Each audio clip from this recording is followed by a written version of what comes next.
పార్లమెంటులో అసలు బాస్ ఎవరు? ప్రధానినా? కాదు, స్పీకర్. స్పీకర్ యొక్క పదవిని ఆర్టికల్ 93 ద్వారా రాజ్యాంగంలో చేర్చడం జరిగింది. ఈయన యొక్క ఎన్నిక సాధారణ లోక్సభ సభ్యుల్లో నుంచి ఒక సభ్యున్ని ఎంచుకొని స్పీకర్ గా ఎన్నుకోవడం జరుగుతుంది. అంతేకాకుండా ఈయన యొక్క ప్రమాణ స్వీకారం ఎలా జరుగుతుంది అంటే, సాధారణ లోక్సభ సభ్యుల యొక్క ప్రమాణ స్వీకారం ఎలా అయితే జరుగుతుందో స్పీకర్ మరియు డిప్యూటీ స్పీకర్ యొక్క ప్రమాణ స్వీకారం కూడా అలాగే జరుగుతుంది.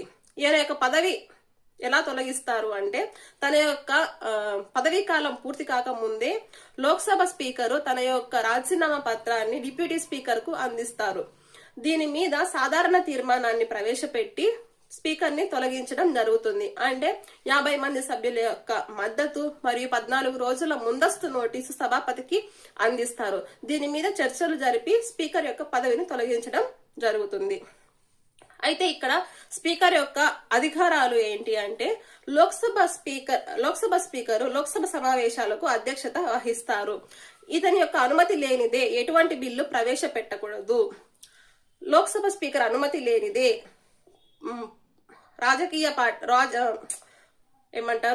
ప్రతిపక్షాలు గాని పాలక పక్షాలు గాని ప్రసంగించకూడదు అన్నమాట. లోక్సభ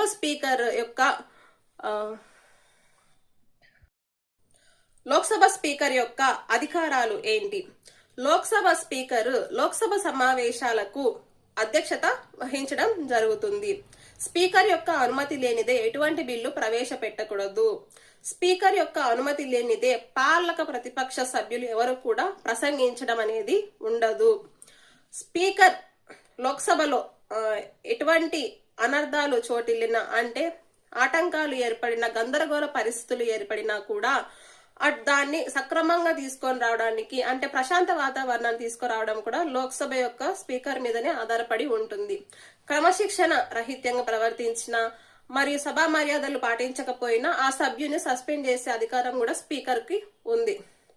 లోక్సభ స్పీకరు ఏ బిల్లు మనీ బిల్లు, ఏ బిల్లు మనీ బిల్లు కాదు అనేది కూడా ఈయనే నిర్ణయిస్తాడనమాట.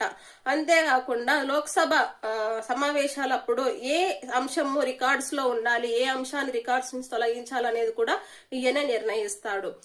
లోక్సభ స్పీకరు పార్లమెంట్ కు మరియు రాష్ట్రపతికి సంధానకర్తగా కూడా వ్యవహరించడం జరుగుతుంది. ఈయనకు కాస్టింగ్ ఓట్ అనే యొక్క అధికారం కూడా ఉంటుంది అన్నమాట. ఉభయ సభ సమావేశాలకు కూడా అధ్యక్షత వహిస్తారు. ఇవి ఈయనకున్నటువంటి అధికారాలు.